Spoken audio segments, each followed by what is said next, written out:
Welcome in. It's time for a brand new edition of ACC Baseball Etc, presented by Academy Sports and Outdoors. Prepare for takeoff because Academy Sports and Outdoors is your new home for Jordan Brand. Gear up today and take flight on the court, off the court, and above the court. Make your play in the latest head-to-toe Jordan gear for the entire family. Available in-store and at academy.com. Elevated styles and shoes for everyone. Unstoppable value every day. Unleash your greatness with Jordan at Academy Sports and Outdoors. Danny Graves is with me. I'm Daron Vaught.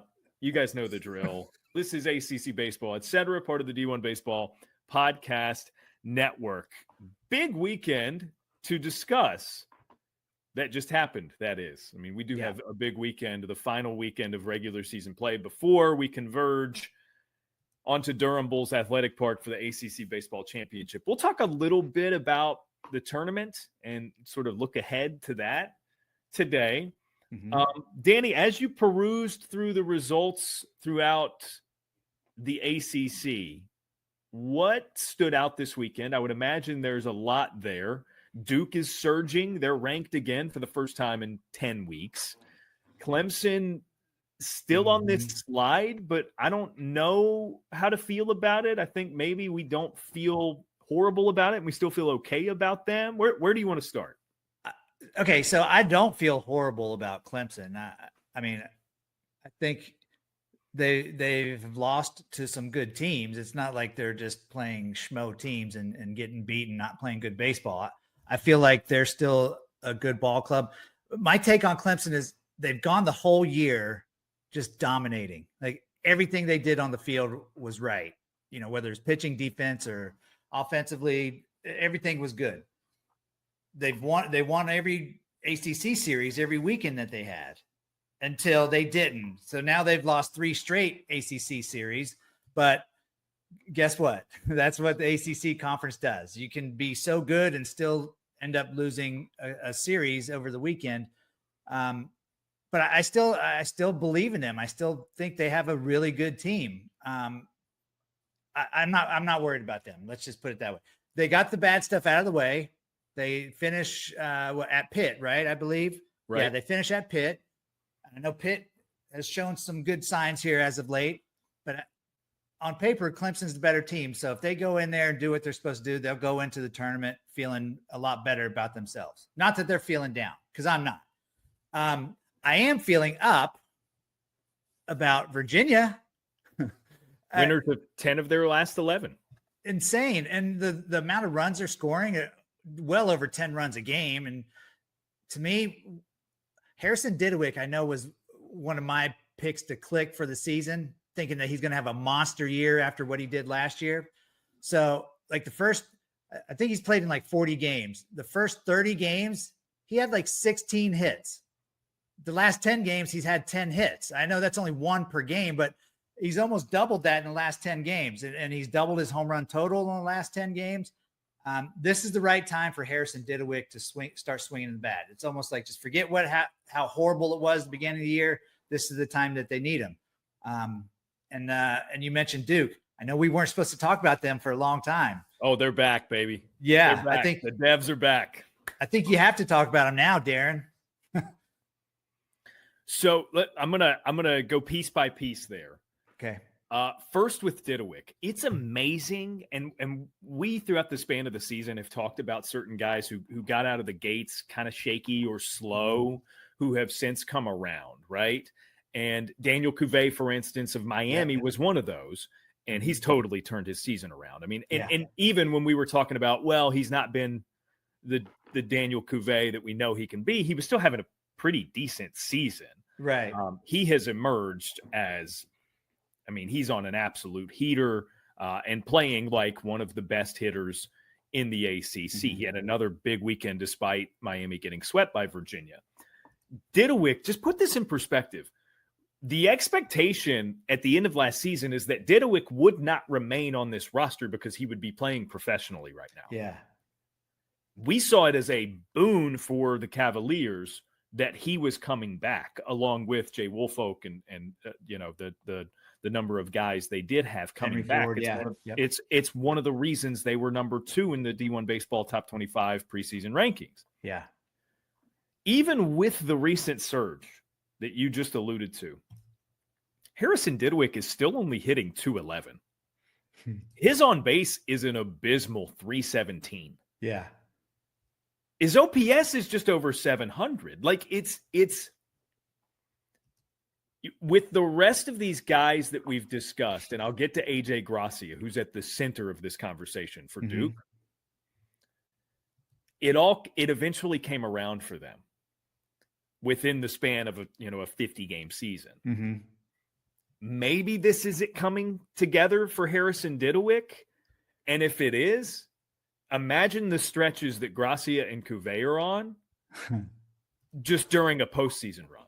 Yeah. I mean, it could be a huge addition to Virginia for Didewick to click in the way that we've seen him do before, and we know he's done before, starting right now, which would mean a final series, a run in the ACC championship, a multiple game run, right? And we talked about how teams 9 through 16 are going to have to win 5 games. Virginia might be in a spot where they would need to win 4 games to win the whole thing. We'll see. There's still a lot to shake out there. But if, they put together a nice little run there, they sneak into a regional. Maybe he's still hitting really well. I just the talent has been there for this team. If they sneak in, why couldn't they be what Ole Miss was a few years ago out of the SEC, the last team to get in and able to win the whole shebang? I just Well, even Florida last year was not good the whole season, and then they end up going on a run, beating Clemson at Clemson, and then they're in the championship game in Omaha. Yeah, after not even supposed to be making it to the regionals. So I think the point is we've seen it time and time again, and Didewick would be a really big piece of that. I think if Virginia is able to pull something like that off, an emergent Harrison Didewick right here at the end, just in time for the stretch, could be a large percentage of that. And I feel like, just off the top of my head, I should have looked this up, but I feel like at this time last year, I know he had like 26 homers total on the season, but at this time last year is when he started just hitting everything out of the ballpark. Where he was the guy that you did not want to pitch to in that lineup, even though they had other guys in that lineup. I don't know what it was about why I'm thinking that. I'm going to look it up though while you're talking. So yeah, and just like year-to-year comparison, I tried to get to it quickly on D1, but I've got year-to-year comparisons. I mean, his strikeout rate is as low as it's ever been. So I don't. There are things that you look at and you say, okay, this is promising. Looking at the remaining however many games he's going to play this year. Moving on to Clemson, which you started with. I want to draw special attention to what their schedule has been lately in the midst of this slide. So their last series win in the ACC was against Louisville, now ranked. That was at home at Doug Kingsmore Stadium. They got the first 2 and then dropped the third game 8-6. Then their midweek was a 3-0 shutout of a very good, especially offensively, Georgia Bulldogs team. Yeah, I was on that call. Then they get swept at NC State. Again, another ranked team. Then they go to Florida State and lose 2 out of 3. Florida State ranked very highly. Then they have another midweek against another ranked non-conference opponent. They go to Coastal Carolina and lose that 5-3. So a competitive game against a really good Chanticleers team. And then they have their 3 at home against the Duke Blue Devils. And they drop 2 of the 3. But by the way, Duke has not, I think this is right, Duke has not lost a road series at Clemson since the 2015 season. And of course, it's not an exact every other year, but I think they've played there like 3 or 4 times.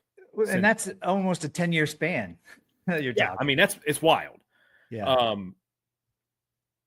I might be a little off on that. So suffice it to say, it's been a long time since Duke has lost a road series at Clemson, which is remarkable considering it's a very difficult place to play. And only a team and a program like Duke under Chris Pollard seems to me like that would be a trend for them. It's a very difficult trend to have for your program. But you saw the videos of their dugout. I mean, it was unbelievable, the energy even from the opposing team in a Clemson environment where they're right on top of you. Anybody who's seen a game there or been there for a game, especially in this year, last year, it's been really, really cool and really fun. Yeah, you don't want to be a reliever on the other team. No, this year. No, it's right. They brought it in, and the fans are like right on top of you as you warm up in the bullpen. Yeah. So I just take inventory of what Clemson's schedule has been, and I don't want to dismiss the losses because, look, if you're trying to get to Omaha, you're trying to have success in Omaha, you have to beat teams like this. It's going to be a stretch of games like this, and they've lost 9 of 12 of them. But like you said, this is really kind of the first lull of the season for them. I think we owe them the benefit of the doubt that they're going to climb out of this, at least for a short period, and get back to their level. Yeah. Well, so I think it kind of goes with, remember when NC State was scuffling big time at the beginning of the season, and we basically giving them the benefit of the doubt because they have too good of a player, too good of a roster, and they have Elliott Avent. So we said the same thing about Virginia for so long. This Virginia team is mind-boggling. How are they not winning? Brian O'Connor knows what he's doing. They have good players. Well, now look at them. They're on this nasty run. Same with Duke and Coach Pollard.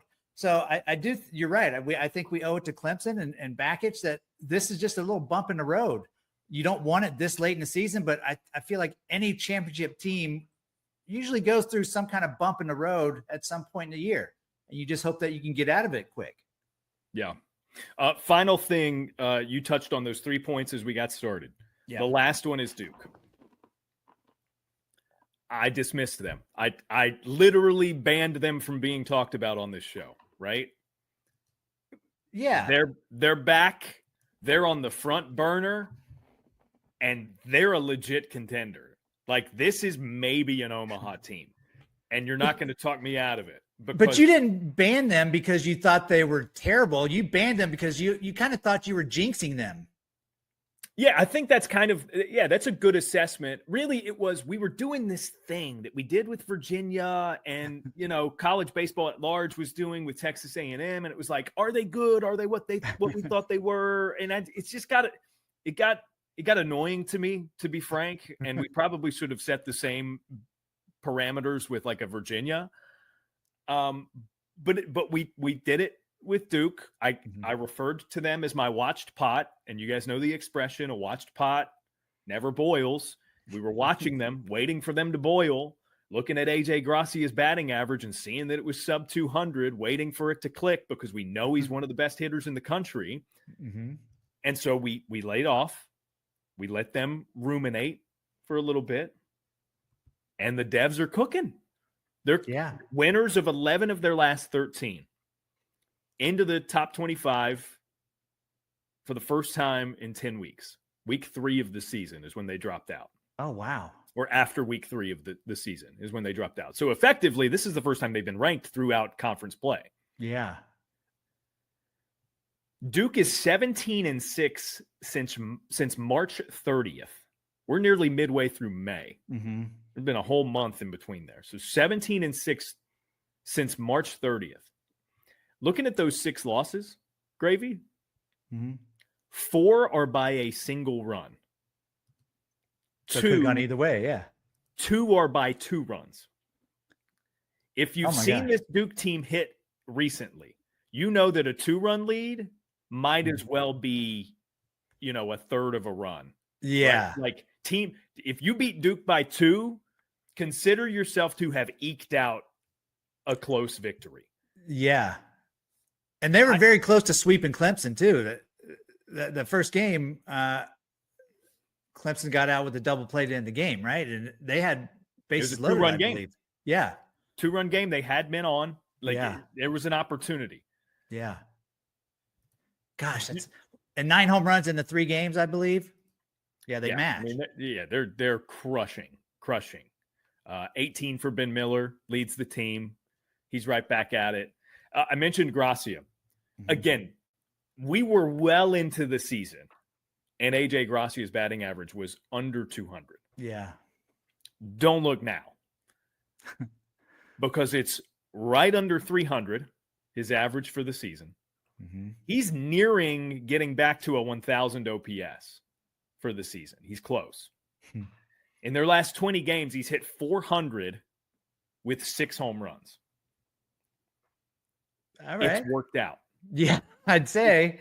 And it's like, it's not like, what were they going to do? Bench him? They moved him down to the bottom of the order. Yeah. But he's too good. That was never an option for Chris Pollard and his staff. But let me tell you where the coaching matters. Right? Like any coach could say, okay, we're going to keep Gracia in the lineup. I think. I mean, there are probably coaches who would try to get cute and take him out, and who knows? Yeah. But so they deserve a little bit of credit for that, Duke's coaching staff. I am so impressed with the development that is taking place within this Duke program. And I know they take it seriously, not just in the offseason. Mm-hmm. They take it very seriously in the midst of a season, because this is where some vast headway can be taken advantage of for players in the midst of a season, right? Like they don't get to the beginning of the spring and they say, okay, Ben Miller's Ben Miller. That's who he is. Mm-hmm. And he's going to give us what he gives us. Right. They don't say, oh, grad transfer Reed Easterly is who he is as a pitcher, and he's going to give us what he gives us. I think I speak for that coaching staff when I say that he's been such a pleasant surprise, maybe the most pleasant surprise on that roster. I don't know that they would have expected him to lead the team in innings pitched at this point, but he's been as big a piece in the pitching staff as any. Mm-hmm. I just think they do such a remarkable job with, and especially the grad guys who come in. And there are textbook examples of this. Yeah. Easterly's one of them. Mark Hindy's come a long way and has played a crucial role in their bullpen this year. Zach Morris, second baseman last year for them. Yeah. He was better at Duke than he ever was at VMI. Yep. Especially in the tournament time. He was great in the tournament, especially, right? Like the way they took a guy who was an already really good player, threw him in to one of the toughest conferences to play in, if not the toughest in the country. Yeah. And he produced even more than he did. It's amazing. There's another example. One of our favorites, Ivy Leaguer, Charlie Bielenson. Yeah, Chuck B. Yep. Chuck B got to Duke and became a legit pro. Yeah. He got drafted. Yes, that got him drafted. Yeah. He was a great pitcher prior to, but that happened at Duke. He became a legitimate pro prospect. Right. He got drafted, and great for him. Again, we love the guy. He's making money doing what he loves. Yeah. They're all over the place, the examples. We didn't talk about them for several weeks.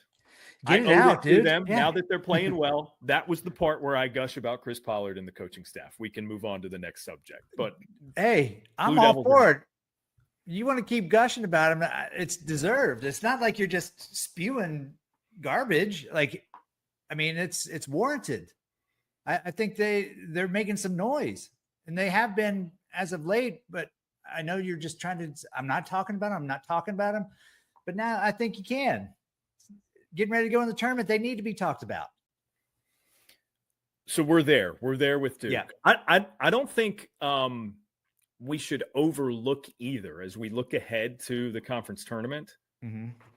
It's played in Durham. it's not a home game. It's not home games for Duke.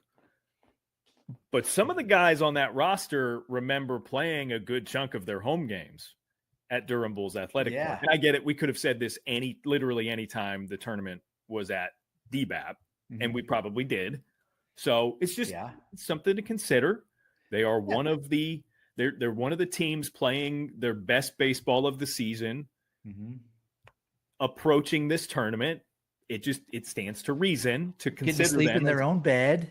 Yeah, it just stands to reason to consider them as a contender for this. And they're not, I mean, you guys know the deal geographically. They're not going to be the only ones sleeping in their own bed, right, and able to go to and fro without a hotel stay or any of that. And some teams play better in that mode, right? Because it's kind of business trip like. You get home, you got, maybe you're at ease a little too much, too distracted. Who knows? It varies from person to person, program to program. Right. But it's a team to keep your eye on as we get, 8 days away from the start of the ACC Baseball Championship in Durham. Yeah, I can't believe it. I was just looking at those dates today, and I told my wife, "Oh my gosh, I got to go soon." I'm going to leave soon, and I'm going to be gone for a while. So I'm going to the studio this week, going to Bristol. So I'm taking Peter with me. We're leaving Wednesday and coming back Sunday. Then leaving for Durham Wednesday right after that through Sunday. Yeah. So, beautiful. Yeah, this is good time of the year. Good baseball. Excellent time of the year. I'm thrilled about it, if I'm being honest.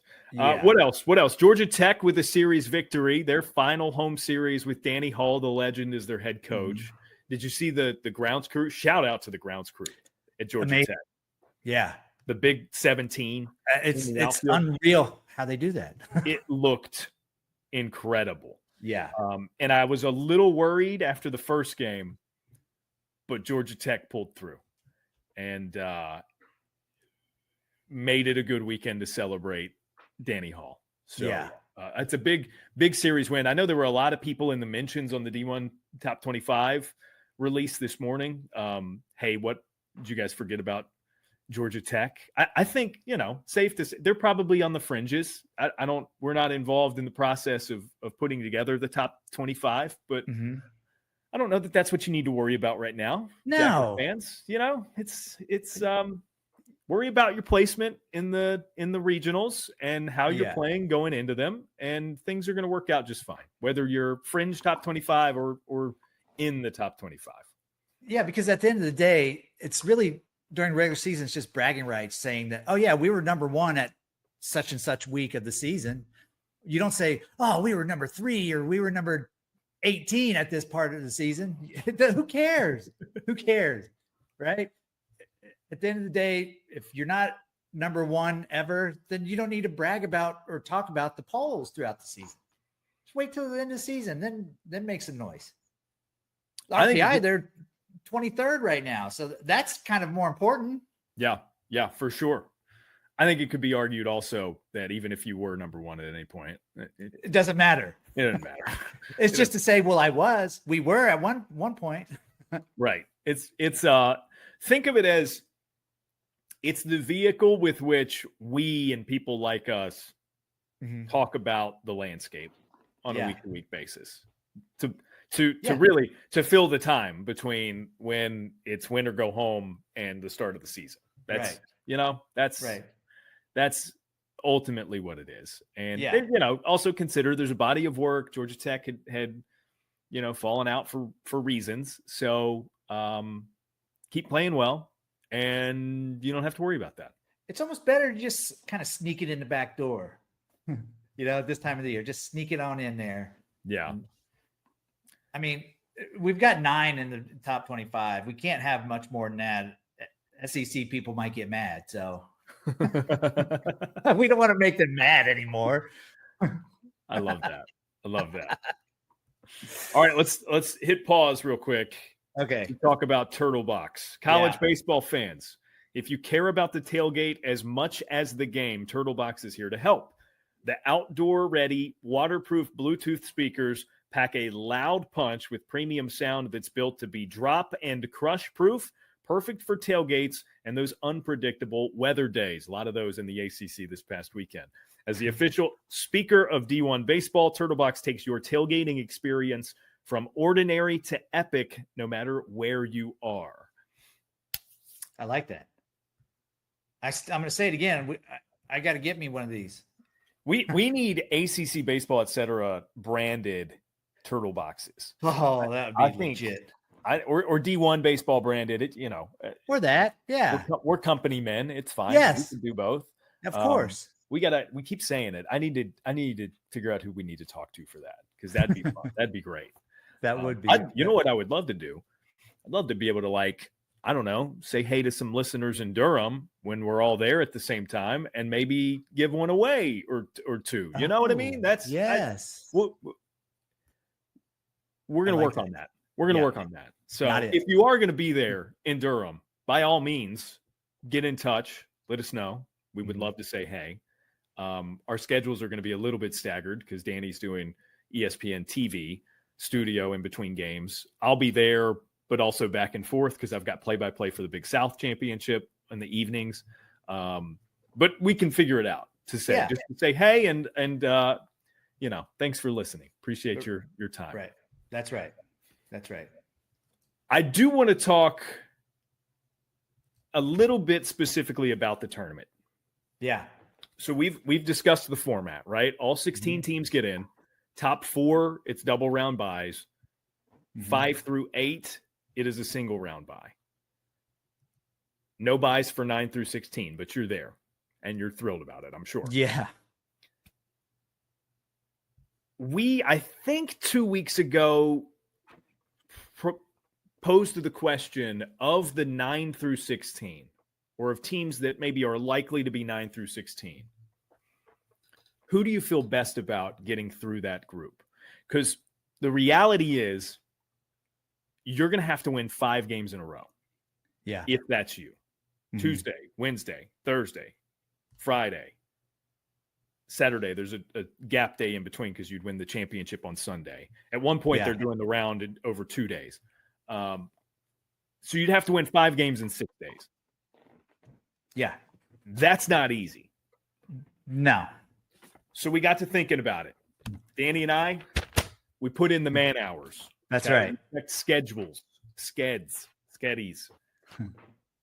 We were curious throughout the span of this season, how many 5-game winning streaks in conference play have there even been? Because again, that's what you're going to have to do in the span of 6 days. So this is not an apples to apples comparison, but it maybe is just like a Granny Smith to Honeycrisp comparison. Maybe it is apples to apples. It's just like the type of apple. Yeah. Yeah. Fuji apple or Granny Smith. So anyways, we dug through all the schedules and results from those schedules, obviously, to determine how many 5-game winning streaks have occurred in the ACC in conference play this year. The answer is 6, which kind of seems like a lot, if I'm being honest. I don't know that I expected that many to be the case here. I'm going to run through them because I think there are some caveats. There's some asterisks, yeah. Yeah, and I tier them differently because of that. In a way that I think there are really 3 of the 6 that we can glean more from. So the first that we found was Clemson. They at one point won 5 games in a row in conference play. That makes sense because they went up until a month ago without losing a conference series. Yeah. They swept Cal on the road. That's 3. And then won their first 2 against Stanford in Clemson. So that's 5 in a row. You're going to sense a theme. Stanford and Cal are the 15th and 16th teams in the 16-team ACC conference. As of today. Yeah. The next one is Georgia Tech. They at one point won 6 games in a row. In ACC play. In ACC play, correct. Yeah. 3 at Stanford, a sweep. 3 versus Cal at home, a sweep. Same reminder as with Clemson just a moment ago.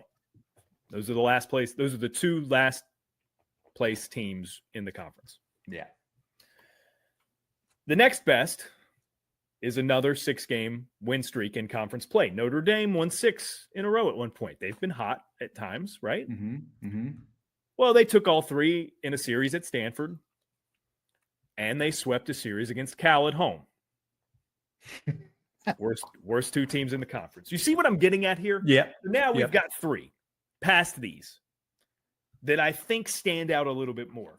Wake Forest has swept or been swept 80% of their ACC weekends, it feels like. So it makes sense that they had 2 sweeps in a row, Notre Dame and Miami. Mm-hmm. 6-game ACC win streak. Pretty good. The second longest conference win streak of the season belongs to NC State. They won 7 in a row at one point. They got their 3rd game against Louisville, then all 3 of a series at Cal, a through line, and then all 3 at home against Clemson. 7-game win streak, pretty impressive because 4 of those 7 were against ranked teams, Louisville and Clemson. Cal, again, finds itself woefully in too many of these. The longest conference win streak of the season. Do you know who it belongs to, Danny? I do. I'll let you say it. I thought you wanted to do maybe the hand motion too, the hand signal. Okay, I'll do it. You just talk about it because I don't want people to think I'm just being a homer, but this is real. It's real. Miami, the Hurricanes, yeah, by a long shot, have the longest ACC winning streak this season.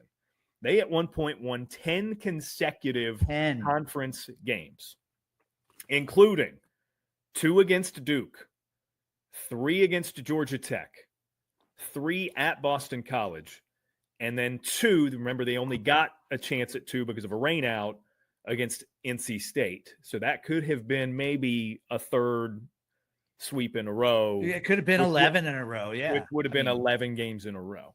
Because 10's not enough. All of that is to say, winning 5 in a row is going to be extremely difficult. Yeah. And I think it can happen, but it's going to take the right things coming together at the right time for the right team. Yeah. So you mentioned those teams, NC State, Georgia Tech, and Duke that Miami had in that 10-game winning streak. As we speak now, those are 3 of the top 5 teams in the standings in the ACC conference. So it's likely going to be a run like that. That's the thing about, Georgia Tech sweeps against Stanford and Cal. That's their win streak. Notre Dame sweeps against Stanford and Cal. That's their win streak. Mm-hmm. Clemson, 5 in a row against Cal and Stanford. That's their win streak. Yeah. If you pull off what is being asked of you or required if you want to get a conference championship in Durham, your 5 games in a row are not going to be that. It's going to look a little more like what Miami did. Duke, Georgia Tech, NC State. Maybe you start with BC. I don't know. It's going to look a little bit more like that. So there arguably is one ACC team that has done something slightly resembling what it would take to win out of that 9 through 16 slotting this season. And that was not playing those games all in a row either. Those are like play one weekend, then you get to refresh. That was over 4 different weekends. Yeah, that's what I'm saying. Think about the time and the rest for arms and you're just not going to have, right? Right. So it's very crucial for these head coaches and pitching coaches to figure out the best matchups and the best ways to use these guys. Like, for example, Jamie Arnold. Okay, so Florida State won't play. They're going to get a double bye, obviously. So let me use a team that might not get a double bye. Let's say Wake Forest. Right now they're not in it, or Louisville. So their number one guy is Forbes, right? So he's going to throw the first game. Are you going to, if you're winning by a lot, are you going to take him out after 5 or whatever and save him for the semifinal or the finals? Or are you just going to let him go and just continue to dominate? So that's what I'm saying. Like, this is what is going to be so intriguing to me on how these coaches are going to use their pitching staffs, because you want to win that game, but you also got to have some bullets left for later, And we've seen teams, because of oddities in the schedule, or I guess just like fluidity in the schedule in recent weeks, the past 2 or 3 weekends, or weeks, generally speaking, use pitchers in different ways. And you're kind of, this is the time of the year where you've been testing out, okay, what can Jason DeCaro do on short rest? Because he didn't throw last weekend because we had exams at the University of North Carolina. So we're going to throw him Tuesday for a midweek, and then Sunday as his regular weekend slot, just to get him to work. Okay. Is that effective? Because if it is, North Carolina is not going to have to play on Tuesday in Durham. But for a team like a Louisville, who's currently 9th in the standings, like a Wake Forest, who's just over a game over 500 and is sort of in that top of the bottom tier as well, maybe you need to throw Blake Morningstar Tuesday to make sure you advance, but you want to make sure he's available to throw Saturday in a semifinal if you make it, or Sunday in a final if you get there, right? So what we're talking about is just straight being able to win consecutive games. There are layers to that, and that's going to require, you're going to see all kinds of different strategies employed, I think, with the 16 teams. And it'll be fascinating to me to see what works and what maybe doesn't.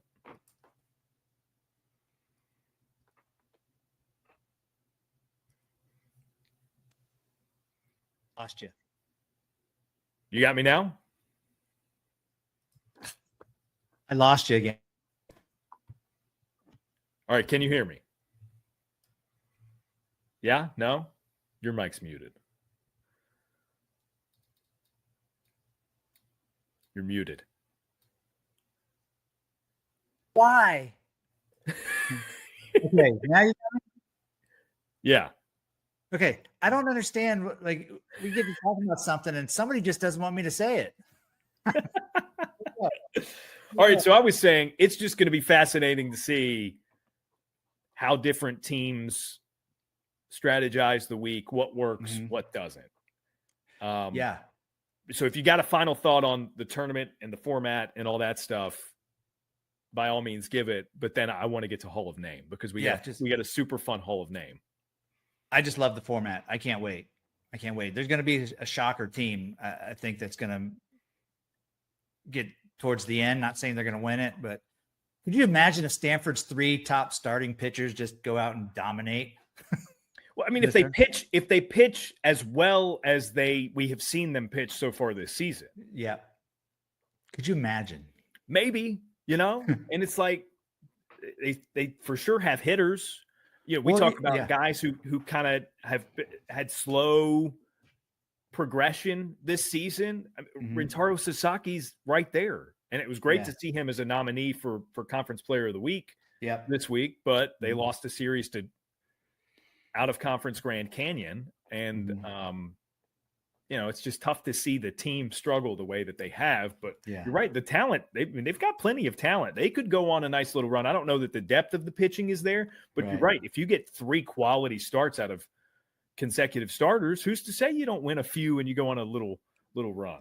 Yep. Notre Dame too, but okay, we won't get into that. There's like we got another week or so to talk about that. Yeah. So all right, I want to get to Hall of Name, as we have sort of altered the format of this segment over the past couple of years doing it. It's the part of the show where we try to tap into Danny's big league experience, his collegiate playing career, just whatever we can get, whatever we can extract. Often it's for purposes of getting a name drop or two and getting a fun little story about whoever, Ken Griffey Jr., Barry Larkin, Deion Sanders. We've been over plenty of them. Yeah. So a fun day across Major League Baseball occurred this past weekend. A fun day across the country occurred this past weekend on Sunday, Mother's Day. And you see the pink gear, the pink bats. It's a lot of fun. It's cool, right? You see people have great performances with their mothers in attendance. So I got to thinking, Danny, I was like, I wonder how many times our own Danny Graves pitched in the big leagues on Mother's Day. And you helped compile a little bit of this information, so it's not fair to ask, do you recall ever pitching on Mother's Day? There's one here that I kept to myself. You have not seen one of these entries, but you threw 3 times on Mother's Days in your career. Yeah. Do you have a recollection of any of these? So as we were researching this together, I did, it kind of like jarred my memory when I was reading the stat line and reading the play-by-play where, did I say it was 2004? I believe it was 2004. We were 2004, which checks out because in your inning and 2/3, it included an intentional walk of Barry Bonds. Yeah. So that's what jarred my memory, because if that didn't happen, no, I wouldn't have remembered any of it. But we're in a tie ball game in the top of the 10th inning, nobody on, nobody out. And they tell me to intentionally walk Barry Bonds. And I'm like, there's nobody on and nobody out. And it's a tie game. What are we doing? Because I don't know if they still think this way, but you never want to put the tying run on base. As a closer, or the go ahead run on base. Right. You don't want to give them a chance to have a guy on that can win the game. So they're like, it's Barry Bonds. And I get it. It's Barry Bonds. But that was the period of time in which he got intentionally walked in that exact same fashion a ton. So this was not a novel thing across the league. It was just a thing. Right. But at the beginning of an inning, when your closer's pitching, and I don't even know what my numbers were at this time of the year, but this is the year I had 33 saves at the All-Star break. Yeah. I was just racking up save after save. And I'm like, okay, if you want your starter to do this, nobody on, nobody out, or middle reliever, nobody on, nobody out. Okay. But I'd rather give up a homer to Barry Bonds and lose the game than to intentionally walk him and then let all the other schmoes find a way to get him to score, which that's exactly what happened. I intentionally walk him. The next guy, Edgardo Alfonso, hits a double. So Bonds is on third with less than 2 outs. Devi Cruz, shortstop Devi Cruz, who's known for his glove, not his bat, hits a sacrifice fly. I lose the game because I intentionally walked Barry with nobody on, nobody out. I could swallow it better if I gave up a homer and we lost the game. Just saying. So that's a notable one, right? Because I know you're dying for this one. Greatest hitter of all time. You intentionally walk him, as many people did, and that bites you, and you get saddled with the loss. You threw twice more on Mother's Day in your career. If you had to guess, did you eat another L on a Mother's Day? Apparently I did. If I had to guess, I'm saying yes, just because of your reaction. I gave away my. At least one of those is another L. Is at least one of those decent? All right. So in 1999, it was your first Mother's Day appearance. Okay. You threw a scoreless inning against the Chicago Cubs. Yes. At home. You struck one out, gave up one hit, but it was inconsequential. It was a pretty boring appearance, which is, for your line of work, that's what you want. You want boring. Yeah. Right. In 2002. Oh, boy. I love this. Against the St. Louis Cardinals. Oh, I can only imagine. You entered the game with the lead. Here comes Danny Graves. How much of a run lead? Reds Hall of Fame closer to save the game, all right? Is it fair if I say it didn't really matter? Oh gosh. So, okay, go ahead. Tell me. I know the Cardinals had a few times like scored a ton of runs off me. It was a 2-run lead. Okay. And top of the ninth, or is this in St. Louis? This was at home. So this was in Cincy. It's the top of the 8th. Oh, I came in the top of the 8th. When you get brought in. Okay. Fernando Vina doubles off of you. Oh, boo.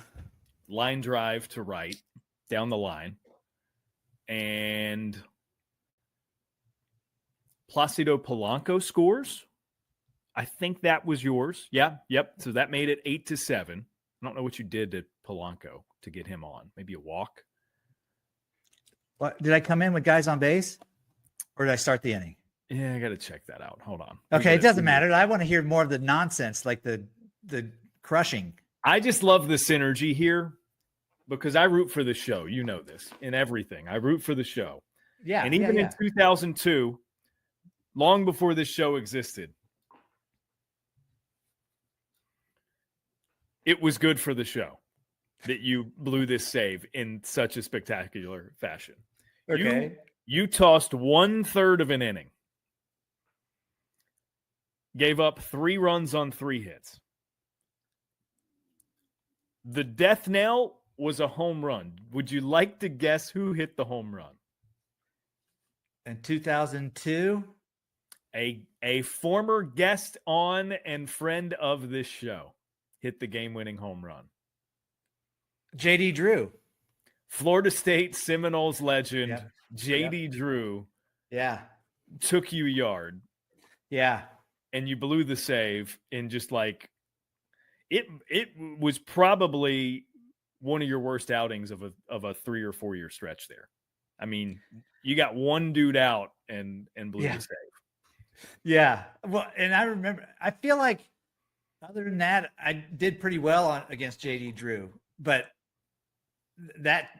I just feel like that inning just nothing was going right. And I had a feeling like I wasn't going to get him out. I just wasn't expecting a homer, but you have those feelings sometimes like your stuff isn't working right, but I know I can get this guy, but he got me.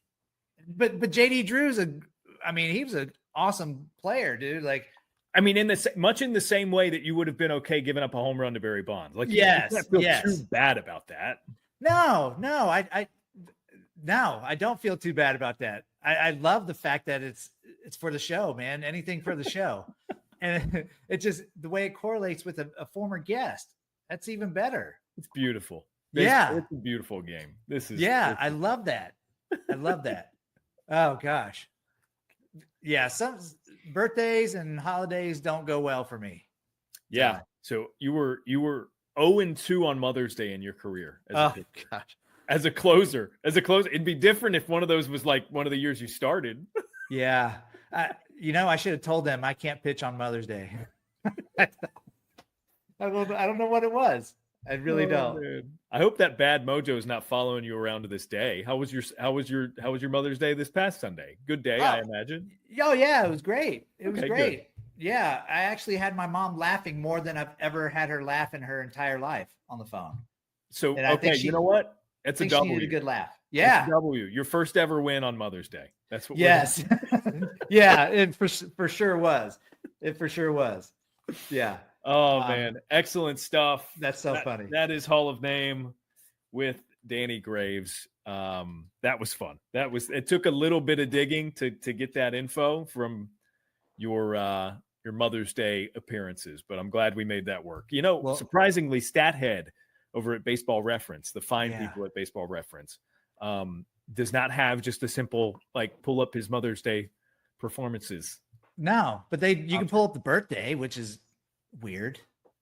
Well, I mean, it's part of your player profile, right? They've got it on there. Yeah, well, I already know my line from my birthdays, the one time I pitched on my birthday, so that's for another show.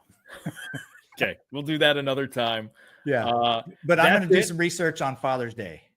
Yeah, no, we got to get ahead of the curve on that. Yeah, that's good. Right. Okay. Right. So I'm going to get onto that, and we're going to prepare for a final weekend of ACC play. You said you're going to Bristol. You'll be in studio for this one. Yeah. Excellent. Yep. Can't wait to see you there. I took it off. We took the weekend off. I'm going to do a little mini vacation. So I'm going to the beach, and I'll catch up on baseball later. And it's just, in preparation for the hectic run here, because I'll be in Durham and High Point simultaneously for the ACCs and the Big South. And then, buddy, we got regionals. And I go dark for now. Yeah. So we're going to go dark for a few days this weekend. Enjoy the games. Yeah. Catch Danny in studio on ACC Network talking about them in the meantime. And we'll catch up and talk about what's to come in Durham when we talk to you beginning of next week. That's right. Can't wait.